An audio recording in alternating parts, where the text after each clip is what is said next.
Hey guys, this is Bharadwaj with Fonearena.com, and this is the Nokia Lumia 630 dual SIM that we have here. Finally have it here. This was launched in India just a couple of days back. It was launched for 11,500 in India for the dual SIM model and 10,500 for the single SIM model. We've got the dual SIM model here, and this was launched at an event coinciding with the Build conference in San Francisco. We were there and we showed you the hands-on of it. But today we are going to unbox this device. This is the first Windows Phone 8.1 dual SIM device from Nokia. Nokia didn't have dual SIM phones in the smartphone range before the Nokia X happened. Nokia X is officially being superseded by the Nokia Lumia 630 in the dual SIM department. So let's see, it's going to be pretty interesting to see what the phone packs in terms of box contents and of course the phone itself, because I have not taken a hold of this device yet. So interesting things to see. Let's go ahead and get into the unboxing of the Nokia Lumia 630 dual SIM by Fonearena. So for a change, we have got a sealed box this time. Pretty surprising considering the fact that we usually get opened boxes. So this is the box of the Nokia Lumia 630. As you can see, surprising thing is that Nokia's box styling has changed. Nokia is owned by Microsoft now, and it's going to be called Microsoft. It's already called Microsoft Mobile in terms of the company's name. So, but the phone still carries the Nokia brand though. You can see that Nokia Lumia 630 dual SIM is the name. Microsoft will continue to use this name until they start completely producing their own devices. So until then, it will be called Nokia and Nokia Lumia. We'll be hearing more about the brand name soon, but still this is one of the first products of the perfect collaboration of Microsoft and Nokia. So there you go, that's the Windows Phone 8.1 dual SIM phone. That's the box. Anyway, here is the device itself. Looks pretty much like a bigger 620. It actually is a bigger 620 in terms of design. The old 620 had a really small screen, 3.7 inches, but this is 4.5, which is pretty huge and is one of the direct competitors to the Motorola Moto G, at least the screen size is concerned, but it doesn't have the HD resolution of it, and also has 512 MB of RAM inside. But anyway, let's keep the device aside. We'll talk about the device more in terms of specifications, also other things, but let's quickly take a look at other parts of the box contents. So here you have the battery. We'll quickly go through it. This should be pretty decent. Let's see. This is a 1830 mAh battery. Not too bad, but for a 4.5 inch screen, maybe we're not too sure. And then you just have this. This is a 3-pin plug with micro USB. That's about it. That's all you have in the box. You have nothing else. Let me show it to you. And you also have the quick guide, of course, which is necessary for some. But anyway, that's all you have in the box. You have the battery, you have the quick guide, and of course the travel charger, micro USB. So that's the phone box contents in a nutshell. Now let's talk about the phone and how it actually is. So here's the Lumia 630. This is one of the first Windows phone with on-screen buttons and dual SIM. It's going to be nice to see when the software turns on and the on-screen buttons are up, but let's quickly go through the hardware first. Over to the front, you have a 4.5 inch FWVGA clear black display. This is pretty high contrast, and you can see that it's very close to the display screen so that the air gap is less. We hope the display is nice. There is no front facing camera this time, or at least that's what it seems like. Yeah, there is no front facing camera this time. The 620 had it. It had a VGA front facing camera, but this 630 loses it.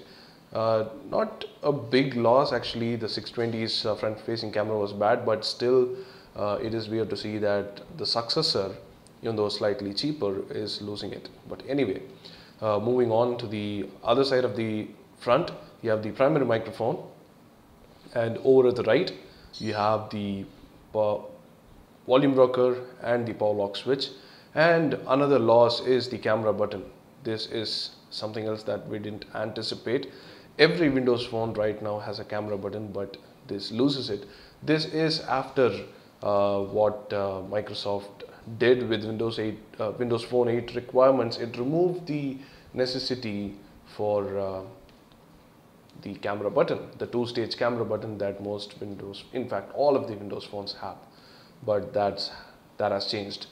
And you can see the design is a bit different. This is tapered. It tapers into the back, but not as a curve but as a flat line. That's the main design difference with respect to the 620. It's much easier to feel the sides. It's very light. We haven't got the battery inside, but still it's very light. And yeah, let's quickly complete the tour. The top has a 3.5 mm audio jack and the bottom has the micro USB slot. Underneath the cover we will be having the micro SIM and the micro SD card slots. Let's quickly open the back cover. You can see that as usual the polycarbonate black is pretty awesome on the Nokia Lumia 630. So here are the slots. This is the SIM 1 and this is the SIM 2. SIM 2 is hot swappable. Both these slots are micro SIM, not the normal SIM, and there is also the micro SD card slot. Good thing about Windows Phone 8.1 is the storage issue is pretty much mitigated because micro SD installation of apps is now supported. You can even move the apps to the micro SD card, and we'll be letting you know the software aspects. But yeah, let's pop in the battery. Shouldn't have closed it, but yeah. Let's pop in this battery. This is a 1830 mAh battery, which could be decent for the Nokia Lumia 630, but let's see. Let's power on the device. Okay, it is going to install a few more apps, but right now I can talk about the screen a little bit. It is a bit reflective when it comes to actual viewing. In terms of the user experience, it's a bit reflective, but the viewing angles are pretty good. Only the reflectivity is bad, and we'll see how it looks with more colors. But definitely 4.45 inch, the FWVG resolution is a bit low. You can see pixels if you zoom in. Yeah, there you go. You can see some pixels there already, and if I take it closer you can see even better. That's how the display is and the text is. So anyway, let's wait for this to complete and check back later. And the device is all set and ready. So this is Windows Phone 8.1. You might have seen this already in our videos, but still again emphasizing all the differences here is that it has a notification center. Finally, it has on-screen buttons on this phone. You can't see the feedback because there is no feedback. It is meant to look like hardware capacitive buttons, but instead they are indeed on screen. As you can see, the clear demarcation between the bezel and the on-screen buttons. But another big concern here is the bezels. It's huge, even though the buttons are on screen instead of on the phone. It's huge. Even on the sides it's a bit fine, but over at the top and the bottom the bezels are huge, and that's one detrimental factor to the device's size. It can house a larger screen in with smaller bezels. We have seen that in other phones, but I think Nokia have chosen another route. But anyway, let's talk about the phone now. It runs on a 1.2 GHz quad-core processor, Snapdragon 400. It's the same as the Moto G, but has only 512 MB of RAM. And we'll show you what the storage situation is like here on this phone. Let's open Storage Sense. It says it's got 3.6 GB free with 3.6 GB used. The storage situation on Windows Phone is actually much better now because of the fact that you can do literally anything with the SD card. So it creates an encrypted partition on the SD card where you can install apps and also use it for media consumption by storing files for music and videos. But you can see the general performance is a bit sluggish on this phone. Even the 525 with Windows Phone 8.1 doesn't seem as sluggish, but something's messing with the sluggishness here. Might be the RAM or something. but yeah, it's a bit laggy compared to the other Windows phones. But anyway, looks like the display is really good. The display is actually pretty good in terms of viewing angles, unlike what I had presumed.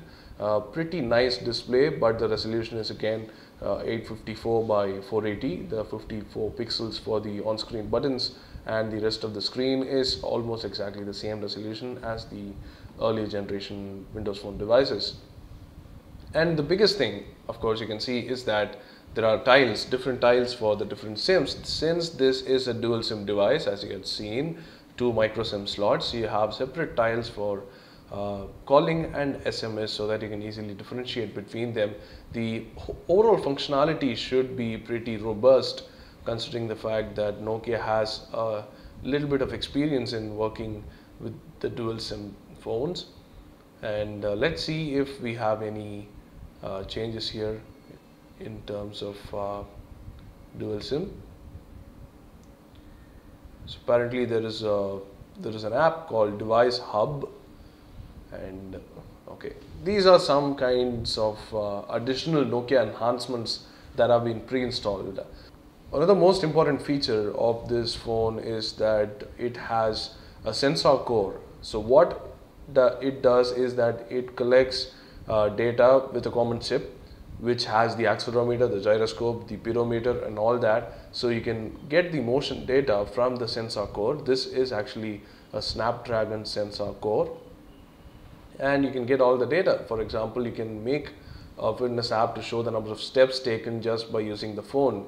So it's much like the M7 motion coprocessor on the iPhone, and that's pretty cool. And also the navigation bar, you can change it to match with colors, which looks pretty cool in my honest opinion when you change it to match the accent color.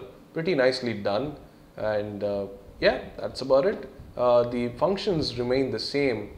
You can hit the long press of the back button for the multitasking screen, and long press of the search for taking you to Cortana, which will not work on this phone because it's not there for India yet. But still you can see how the function is going to be like. This will take you to Bing, the search button. But anyway, yeah, that's the Nokia Lumia 630. Some software additions have been done to Windows Phone 8.1. You have a GameLoft Game Hub, which will take you to a game hub basically with all the games, and you can download them from here. Just a window of marketing, I guess. And then you also have other pre-installed apps such as Paytm, Box TV, picture editing, and then you have Nokia Mix Radio, which is there in India. It's a great service, so you have to check it out. And then you have all the other usual pre-installed apps such as Flipkart eBooks. There is FM radio on this phone. The 620 didn't have it. And then you have the Here Maps, Here Drive, and then the different SIMs. You have all the Nokia apps, the Microsoft apps, and that's about it. That's the Nokia Lumia 630 in a nutshell. Quick overview of the software and the hardware. Let us know what you think in the comment section below. Let us know if you have any doubts about the Lumia 630. We'll do our best to answer all that. Anyway, do hit the like button if you like this video. Do hit the subscribe button if you want more unboxing videos like these. And thanks for watching. Again, let us know what you think in the comment section below.